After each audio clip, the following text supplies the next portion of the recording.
Pero eso es lo que es. Hay un sector de la iglesia que está adorando, que dice aquí, sin verdadero Dios. Ellos no están adorando y alabando al verdadero Dios. Ellos están alabando el Dios de papita o de masa blanda. No, Dios jamás haría un lugar así.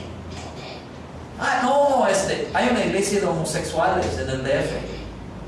¿Ustedes creen que están sirviendo a Dios en la Biblia? No, pero están sirviendo a un Dios de su imaginación. Nuestro Dios nos abraza, nuestro Dios es perdonador, nuestro Dios dice todo está bien. Ellos pueden tener 90% de la verdad, pero con 9 blanquillos buenos y un huevo podrido puede pudrir todo lo omelette. Ya está el engaño. Usted puede decir, pero ellos hablan de Dios y ellos oran, cantan las mismas alabanzas que nosotros, es cierto. Pero ahí está el engaño, el poder del engaño, de la mentira, porque mezcla la verdad con el error. Y si usted no sabe discernir, usted va a decir, bueno, ese omelette me parece rico, pero había algunos huevos podridos. Usted no pudo discernir o oler. Se necesita un olfato espiritual en el cuerpo de Cristo hoy en día. Personas que digan, algo está mal. Yo sé que este predicador se ve muy bien, está usando Biblia, pero no sé. Yo vi un predicador que un amigo me dijo, hay que escuchar a ese predicador, es buenísimo, Dios está usándole, estoy pensando en subir al avión y atender sus reuniones. Un predicador que estaba haciendo una serie de reuniones en Florida, en los Estados Unidos. Mi amigo estaba tan emocionado que quería subir al avión desde Canadá para escucharlo. Entonces yo puse su nombre en YouTube y ahí aparecieron muchas prédicas de él y comencé de algo huele mal aquí, porque el predicador salía y parece carismático y dinámico y había multitudes, la gente venía de todo el mundo y tenía no sé cuántas personas, pero una multitud de gente. Y luego comencé a escucharlo bien y me daba cuenta que él no usaba la Biblia cuando predicaba, casi no usaba la Biblia. Y luego cuando él predicaba, él comenzó a decir que en el hotel donde él dormía, él estaba teniendo visitaciones de un ángel. El ángel, ese ángel, y luego le daba revelaciones de los ángeles de avivamiento y los ángeles de sanidad que Dios quería desatar. Y yo estaba pensando, ¿dónde están en la Biblia? El ángel de sanidad, ángel de avivamiento, ¿no? Y comencé a buscar mi disco duro en mi cabeza, el buscador, ¿no? Estaba pensando, ¿dónde están? Y luego él decía en sus prédicas, hermanos, tengo que predicar acerca de ese ángel. Y yo mismo estaba pensando, no, yo no puedo hablar de este ángel porque debería predicar a Cristo. Pero el Señor me reprendió, según él. El Señor me dijo, ya no tienes que hablar a la gente de mí. No, porque la gente ya cree en mí. Tienes que hablarle a la gente del ángel. Y entonces este hombre lo descubrieron en su campaña, fraude de finanzas, que él estaba en adulterio durante la campaña, lo descubrieron. Y muchos de cosas mentirosas que descubrieron. Pero hermano, nosotros debemos discernir, ¿sí o no? Debemos discernir y comparar y filtrar con la Biblia. Aquí se predicaba un Dios falso. Eso es lo que está pasando hoy en día. Están predicando, no tienen en muchos casos el Dios verdadero, ¿no? Y luego dice número 2, la segunda cosa que estaba pasando en Israel. La Biblia dice, y sin sacerdote que enseñara. ¿Quién estaba enseñando la palabra? No había. Estaba en crisis, ¿sí o no? ¿Quién estaba enseñando? Es el gran desafío de enseñar las Escrituras. De enseñar las Escrituras y decir, y hablar la palabra como está escrita, ¿sí o no? Esa es una de las cualidades de Apolos. Apolos en la Biblia era un predicador, y Apolos habló la palabra como estaba escrita, ¿sí? La Biblia habla de ese hombre, mantenga su lugar donde estamos. Y la Biblia dice que Apolos enseñaba diligentemente lo concerniente al Señor. Y la palabra diligentemente significa exactamente. Yo creo que Apolos hubiese sido un predicador de aquí dice la palabra, eso es lo que dice exactamente, precisamente, sin agregar, sin añadir algo, sin mezclar algo que pensando, bueno, yo creo, no, yo creo que exactamente lo que dice la Biblia, ¿no? Nosotros debemos ser así, enseñar lo que dice la Biblia. El rey Josías era así, él enseñaba la Biblia. El rey Josías era un rey que Dios usó en 2 Reyes 23:2. 2 Reyes 23:2, la Biblia dice: y subió el rey a la casa de Jehová con todos los varones de Judá y con todos los moradores de Jerusalén, con los sacerdotes y profetas y con todo el pueblo, desde el más chico hasta el más grande, y leyó, oyéndolo ellos, todas las palabras del libro del pacto que había sido hallado en la casa de Jehová. Ese fue un rey que hablaba la palabra, pero no solamente hablaba la palabra, él exigía compromiso como líder. En verso 2, y poniéndose el rey en pie junto a la columna, hizo un pacto delante de Jehová, de que irían en pos de Jehová, y guardarían sus mandamientos, sus testimonios y sus estatutos con todo el corazón y con toda el alma, y que cumplirían las palabras del pacto que estaban escritas en aquel libro. Y todo el pueblo confirmó el pacto. Eso es lo que debe ser un sacerdote. Debe enseñar la palabra, hablar la palabra, y luego desafiar al pueblo que haga compromiso con la palabra. Eso es lo que este rey hizo, ¿no? Pablo lo hizo también. La Biblia dice que Pablo en Hechos 26:22,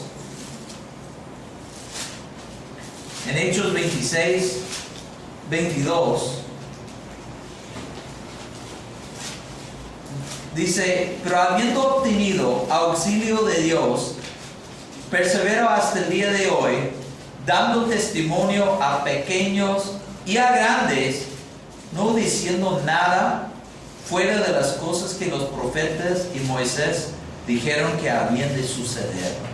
O sea, Pablo mismo puso sus parámetros. Los parámetros eran la palabra de Dios, ¿no? No hablaba nada más, nada menos, ¿no? Así dijo Pablo, no diciendo nada fuera de las cosas que los profetas y Moisés. O sea, él se quedaba en la Biblia predicando a pequeños y a grandes. Los ciegos guían a los ciegos. Israel no tenía maestro, no tenía sacerdote que enseñara la palabra. Y la Biblia dice: mi pueblo fue destruido porque le faltó ¿qué? Conocimiento. Necesitamos personas con conocimiento de la palabra que pueden enseñar la palabra de Dios. Es vital, hermanos, porque es la palabra de Dios que Dios ha escogido como el vehículo para que la gente se salve, ¿no? Dice en 1 Corintios 1:21,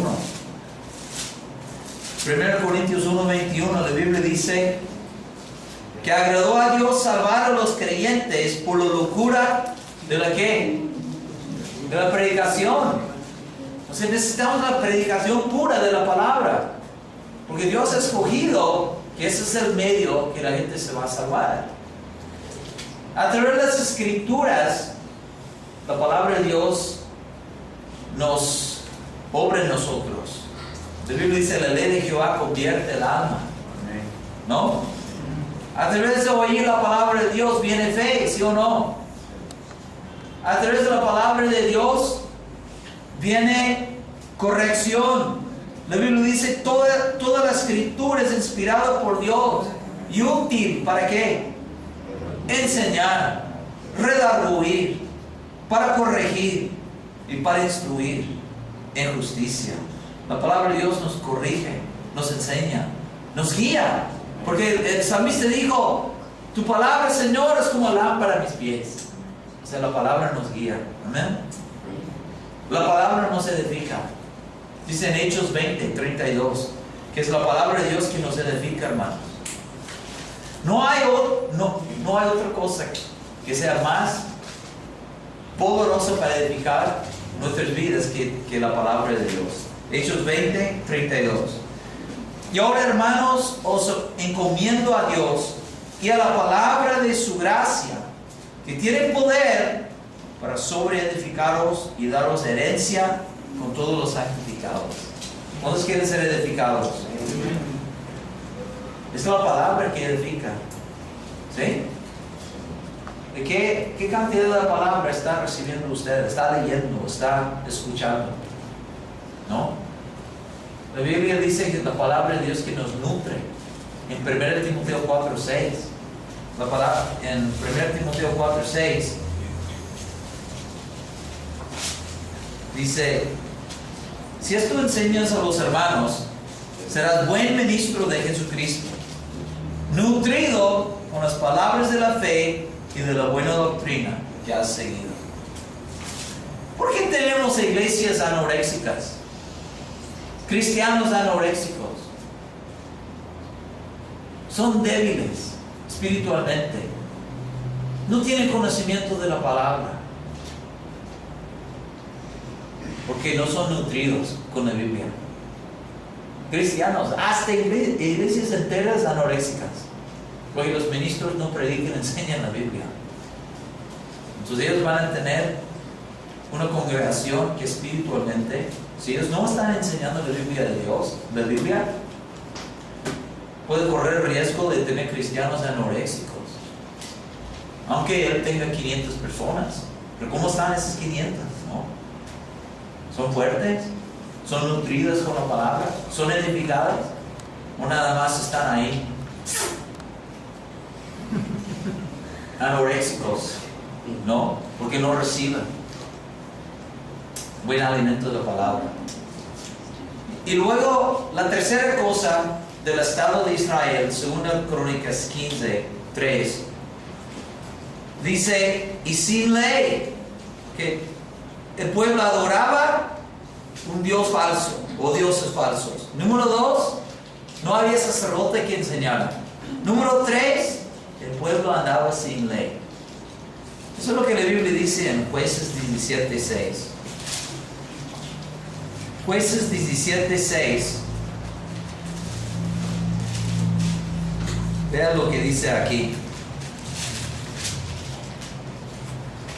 En aquellos días no había rey en Israel. Cada uno hacía lo que bien le parecía. Un pueblo sin ley. ¿No? Cada uno haciendo lo que se le daba de ganas. Y si yo quiero dar el templo, yo lo haré. Y si no quiero dar nada de la ofrenda de Dios, yo no lo haré. Yo quiero mentir, entonces no me importa, no hay nadie aquí para controlar y yo quiero tener una esposa filistea. No, o sea, no había ley. Cada uno hacía lo que quería. ¡Qué desastre! La ley de Dios, las leyes de Dios son para nuestro bien, ¿no? Cuando ustedes ven un semáforo que está en una zona escolar con topes, ¿ustedes creen que ellos pusieron el semáforo, los topes, para arruinar su diversión? No. Son parte de la ley de la ciudad para proteger a los niños. Cuando Dios establece sus leyes y sus principios, son para nuestro bien, ¿no? Hay cristianos que quieren vivir como quieren y no quieren sujetarse a este libro y quieren ser bendecidos. No, no es así. La Biblia dice si nosotros queremos ser coronados, tenemos que correr legítimamente, ¿no? Y Pablo estaba usando la ilustración